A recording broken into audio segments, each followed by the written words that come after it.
മാഷെ ഇന്നലെ മുതൽ സോഷ്യൽ മീഡിയയിൽ അടക്കം ഒരു പ്രചാരണം നടക്കുന്നുണ്ട്. ബ്രസീൽ പതാക RSS ഭയപ്പെടുത്തി, പച്ച കണ്ടപ്പോൾ അത് പാകിസ്ഥാൻ പതാക എന്ന് വിചാരിച്ച് RSS ഭയപ്പെടുത്തി ആ പതാക അവിടെ നിന്ന് ഊരിച്ചു എന്നാണ് പറയുന്നത്. കൊല്ലം കടവൂരിലാണ് ഈ സംഭവം.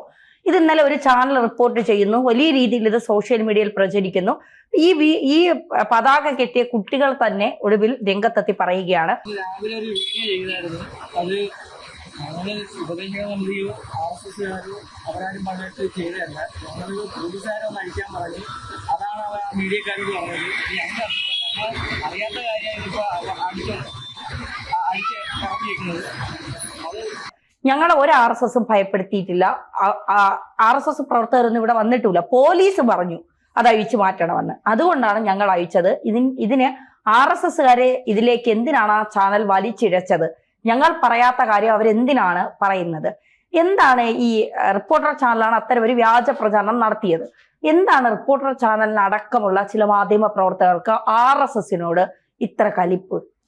അല്ല, RSSനോട് മാത്രമല്ല, ഈ നാട് നശിപ്പിക്കുക, മനുഷ്യർക്കിടയിൽ അനാവശ്യമായ വിഭാഗീയത ഉണ്ടാക്കുക, സംഘർഷം ഉണ്ടാക്കുക, അങ്ങനെ ഒരു പണി ഏറ്റവും മോശമായി ഇപ്പോൾ ചെയ്യുന്നത് നമ്മുടെ മീഡിയയാണ്. ഒരിക്കലും ചെയ്യാൻ പാടില്ലാത്തതാണ്. മീഡിയക്ക് പണി എന്താ? മനുഷ്യനെന്താണോ സമാധാനം ഉണ്ടാക്കുക, എങ്ങനെയാണ് സംഘർഷം ഉള്ളിടത്ത് സമാധാനം ഉണ്ടാക്കുക, ആരാണോ യഥാർത്ഥ കുറ്റവാളികൾ അവിടെ ചൂണ്ടിക്കാണിക്കുക. ഇതിനിപ്പോൾ അതുപോലെയാണ്. ഇപ്പോൾ വിഭാഗീയതയുള്ളിടത്ത് അതെങ്ങനെയാണ് ഇല്ലാതാക്കുക, ജനങ്ങൾക്കിടയിൽ എന്തെങ്കിലും ഭിന്നിപ്പുണ്ടെങ്കിൽ അത് ഇല്ലാതാക്കുക. അതൊക്കെയാണ് പത്രപ്രവർത്തനത്തിൻ്റെ ഒരു മാന്യമായ മൗലികമായ ധർമ്മം. അത് മറന്നു പോകുന്നു. ഇപ്പോൾ എന്താ ചെയ്യണത്? ഇപ്പോൾ എന്താ ചാനലുകളുടെ സ്വഭാവം എന്താ? നമ്മൾ മലയാളത്തിലെ ചാനലുകളൊക്കെ എടുത്തോളൂ. ഇപ്പോൾ ഈ പറഞ്ഞ റിപ്പോർട്ടർ ഉൾപ്പെടെ എല്ലാ ചാനലുകളും എടുത്തു. പ്രധാനപ്പെട്ട പണി എന്താ? ന്യൂസ് റൂമും പാർട്ടി ഓഫീസും തമ്മിൽ എന്താ വ്യത്യാസം? ന്യൂസ് റൂമിൽ ഇരുന്നുകൊണ്ട് പലരും വിളിച്ചു പറയുന്ന പല ഈ മാപ്രകളും എന്ന് പറയുന്ന മികച്ച മാധ്യമ പ്രവർത്തകരൊക്കെ വിളിച്ചു പറയുന്നത് ഒരു പാർട്ടി നേതാവിൻ്റെ ചാനൽ പ്രസംഗം തന്നെയല്ലേ? എന്താ വ്യത്യാസമുള്ളത്? അത് തന്നെയാണ് അവർ ചെയ്യുന്നത്. അവർക്ക് ഇപ്പോൾ സമൂഹത്തിൽ ഇപ്പോൾ എന്താ പ്രശ്നം? ലോകകപ്പ് ഫുട്ബോൾ നടക്കുന്നു. നിങ്ങൾ ഈ പറയുന്ന പച്ച കൊടികുത്തി വാഴുന്ന സ്ഥലമാണല്ലോ മലപ്പുറത്ത്. ഞാൻ അവിടെ നിന്നല്ല വരുന്നത്. അവിടുത്തെ എല്ലാ കണ്ടത് ഓരോ എന്താന്ന് പറയുക, നമ്മൾ ഓരോ 50 മീറ്റർ തീരുമ്പോൾ ഓരോ രാജ്യം പിറക്കുകയാണ്. ഒന്ന് പോയി നോക്കേണ്ടതാണ്. മലപ്പുറത്ത് ഫുട്ബോളിന്റെ ഭ്രാന്ത് കൂടുതലാണ്.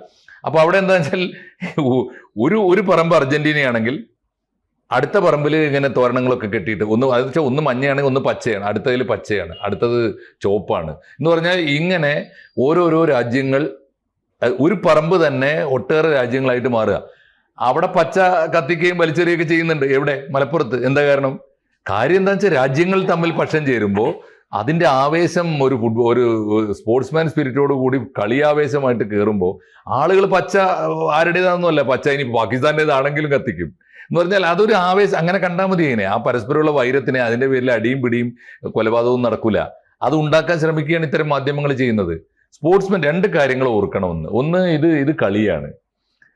ഇതൊന്ന് ആലോചിച്ച് നോക്കൂ. നമ്മൾ ഒരു ലോകത്തെ ഇത് ഏത് നാട്ടിലാന്ന് ഓർക്കണം. ഇത് ഇന്ത്യയിലാണ്. ഇന്ത്യ ഇന്ന് വരെ ലോകകപ്പിൽ കളിച്ചിട്ടില്ല. എന്ന് കളിക്കുമെന്ന് പോലും നമുക്ക് പറയാൻ പറ്റില്ല. പക്ഷേ ഇന്ത്യയിൽ ലോകകപ്പ് കളി നടക്കുന്നുണ്ട്. എങ്ങനെയാണ്? ഒരു വീട്ടിൽ, എൻ്റെ വീട്ടിൽ 3 പേര് 3 രാജ്യത്താണ്.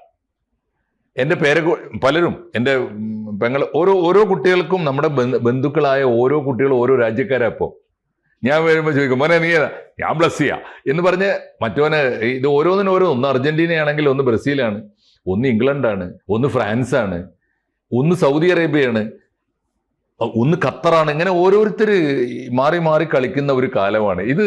അത് കണ്ടിട്ട് നമ്മൾ എന്താ ചെയ്യേണ്ടത്? ഈ ലോകം നമ്മുടെ ഒരു കൈക്കുമ്പിളിലേക്ക് വരികയാണ്. ഒരു നാട് തന്നെ, നമ്മുടെ ഒരു ജില്ല അല്ലെങ്കിൽ ഒരു പ്രദേശം. ഇതെവിടെ? കൊല്ലത്തോ? ഇത് കൊല്ലം ജില്ലയിൽ ലോകം മുഴുവൻ കടന്നു വരികയാണ്. മുഴുവൻ രാജ്യങ്ങളും കയറി വന്നിട്ട് കൊല്ലം ജില്ലയിൽ കളിക്കുകയാണ്. അപ്പോൾ അവിടെ വരുമ്പോൾ ഇനിയിപ്പോൾ പച്ച കണ്ടപ്പോൾ കൊണ്ടുപോടാ തൻ്റെ ബ്രസീൽ എന്ന് പറഞ്ഞിട്ടുണ്ടാവും ആരെങ്കിലും ഒരുത്തൻ. തീർച്ചയായിട്ടും പറയില്ലേ? അത് പാകിസ്ഥാൻ ആയതുകൊണ്ടല്ല, അത് കളിക്കുന്നവനറിയാം. ഈ കാണുന്ന പത്രക്കാരനാണ് ചിലപ്പോൾ തിരിച്ചറിയാത്തത്. ഏതാടാ ഈ കൊടിയൊക്കെ എന്ന് ചോദിച്ചു നോക്കൂ. നമുക്കറിയില്ല പലപ്പോഴും.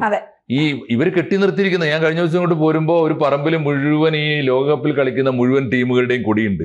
ഞാനിങ്ങനെ പെട്ടെന്ന് നോക്കുമ്പോൾ എനിക്ക് ചില രാജ്യങ്ങളൊക്കെ തിരിച്ചറിയാൻ പറ്റി, മറ്റു പലതും അറിയില്ല. ഈ മാധ്യമ പ്രവർത്തകർക്ക് ഒട്ടും അറിയില്ല.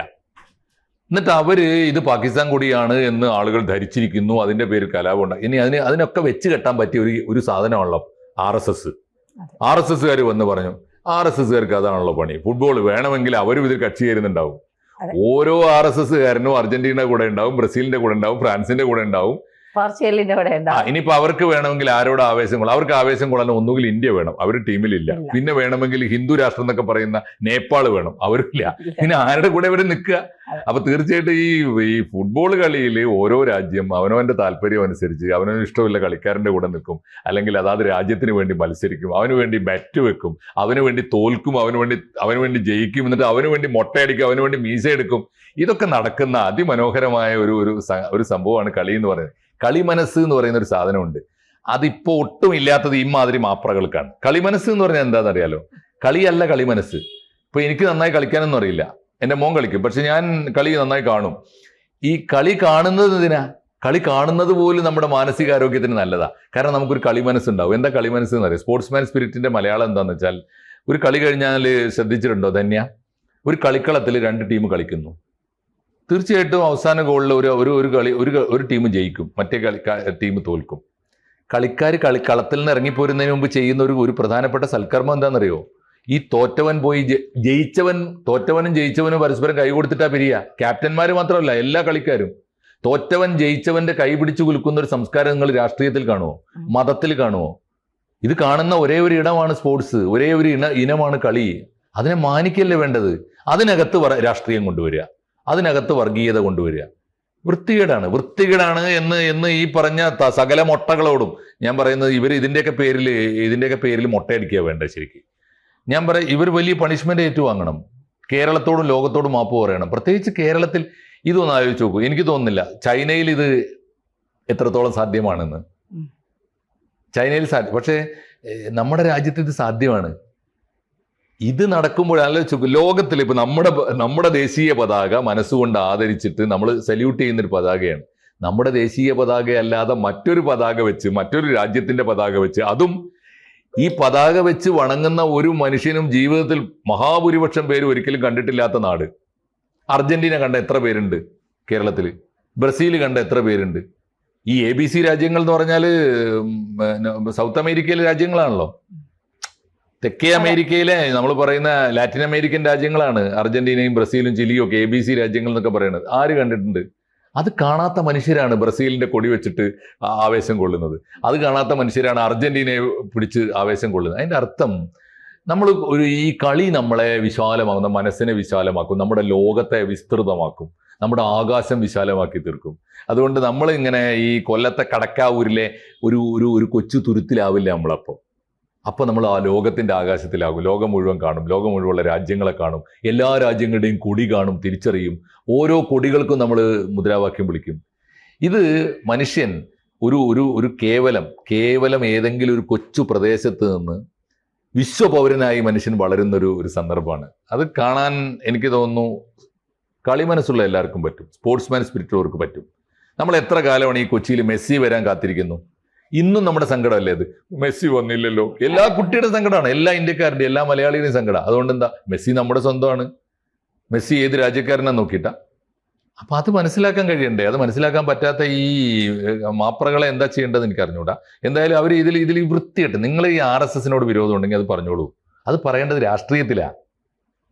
ഈ കളിയിൽ എവിടെയും ഈ വൃത്തികെട്ട RSS വിരോധം കൊണ്ടുവരിക എന്ന് പറഞ്ഞാൽ എന്താ അർത്ഥമുള്ളത്? ഇപ്പൊ അങ്ങനെയാണെങ്കിൽ ഇപ്പൊ ഇവൻ ചോദിക്കുന്നത്, പച്ചപ്പുള്ള മരങ്ങളൊക്കെ നിങ്ങൾ വെട്ടിക്കളയുമോ ചോദിക്കുന്ന കേട്ടില്ലേ? RSSകാരെ ചൂണ്ടിയിട്ടേ. RSSകാർ അങ്ങനെ പറഞ്ഞിട്ടുണ്ടോ? പച്ചപ്പുള്ള പ്രകൃതിയെ ആരാധിക്കണം, പ്രകൃതിയെ അമ്മയായിട്ട് കാണണം എന്ന് പറഞ്ഞവരല്ലേ? അവര് പറഞ്ഞിട്ടുണ്ടോ? റെയിൽവേ സ്റ്റേഷനിലൊക്കെ പച്ചക്കൊടി ഉണ്ട്. എന്തിന്? വണ്ടി പോകാൻ, വണ്ടി നിർത്താൻ ചെങ്കൊടിയും ഉണ്ട്. ഇതൊക്കെ കണ്ടിട്ട് ആവേശം കൊണ്ട് ചെങ്കൊടി പാടില്ല എന്നാരെങ്കിലും പറയുമോ? പച്ചക്കൊടി പാടില്ല എന്നാരെങ്കിലും? ഇതൊക്കെ എന്തൊരു വൃത്തികേടാണ്. അല്ലെങ്കിലും പച്ചക്കൊടി ഇന്ത്യ ഭരിച്ച പാർട്ടിയാണ്, ഓർമ്മയുണ്ടോ? VP സിംഗ് പ്രധാനമന്ത്രി ആയിരിക്കുമ്പോൾ VP സിംഗിന്റെ പാർട്ടിയുടെ നിറം എന്തായിരുന്നു? പച്ചക്കൊടിയാണ്, ജനതാദളിന്റെ കൊടിയാണ്. ഞാൻ പറയുന്നത് അതൊക്കെ നോക്കി പച്ചയ്ക്ക് ഒറ്റ നിറയേ ഉള്ളൂ. മുസ്ലിങ്ങളുടെ നിറമാണ് പച്ച. അത് RSSനോ BJPക്കോ ചർച്ച കൊടുക്കുക. അത് ഹിന്ദുക്കൾക്ക്, എനിക്ക് തോന്നുന്നില്ല ഇന്ത്യയിലെ ഹിന്ദുവിനൊന്നും പച്ച കാണുമ്പോൾ ഒരു വിരളി എടുക്കുന്നില്ല. അവരെല്ലാ പച്ചപ്പിനെയും സ്നേഹിക്കുന്നത്. അതാണ് ഈ തരത്തിൽ മനുഷ്യന്റെ മനസ്സിൽ അന്ധമായ വർഗീയത. അതൊക്കെ ഈ നരേന്ദ്രമോദി ഭരിച്ചിട്ട് സാമാന്യം സൽപ്പേരുണ്ടാക്കുമ്പോൾ ഉണ്ടാകുന്ന ഒരു സൂക്കടാണ്. ആ സൂക്കടിന് ആദ്യം നല്ല അടിവെച്ച് കൊടുക്കേണ്ടത് ഇമാതിരി ന്യൂസ് റൂമിൽ ഇരുന്നിട്ട് മനുഷ്യനെ തമ്മിൽ തല്ലിക്കുന്ന മാപ്രകളുണ്ടല്ലോ, അവർക്ക് കൊടുക്കേണ്ടത് കൊടുത്തോളൂ. അത് എനിക്ക് തോന്നുന്നു വേറെ ആരും വേണ്ട അതിന്. അത് തൽക്കാലം രാഷ്ട്രീയക്കാർ ഇടപെടേണ്ട. ഒരു BJP നേതാവ് ഒരു RSSകാരനും മിണ്ടരുത്. പകരം ഈ പിള്ളേരുണ്ടല്ലോ ഫുട്ബോൾ കളിക്കുകയും കളിക്കാരെ ആരാധിക്കുകയും ഓരോരോ ലോകരാജ്യങ്ങൾക്ക് വേണ്ടി ഓരോ ദിവസം പാതിരാതെ എപ്പോഴാ നോക്ക് 2 മണിക്ക് ഉറക്കളച്ചിരുന്ന് കളി കാണാൻ ഞാനൊക്കെ ലേറ്റസ്റ്റ് പിന്നീട് അതിന്റെ റീഷോ കാണാറുള്ളൂ. പക്ഷേ അങ്ങനെ കളി കാണുന്ന കുട്ടികളോടാണ് ഈ പറയുന്നത് അത് RSS, ഇത് മുസ്ലിം, മറ്റേത് ഹിന്ദു എന്ന് പറയുന്നവനെ എങ്ങനെ ബൂട്ടിട്ട കാലുകൊണ്ട് ചവിട്ടണം ഇവനൊക്കെ കയറി ന്യൂസ് റൂമിൽ കയറിയിട്ട്. അതാ വേണ്ടത്.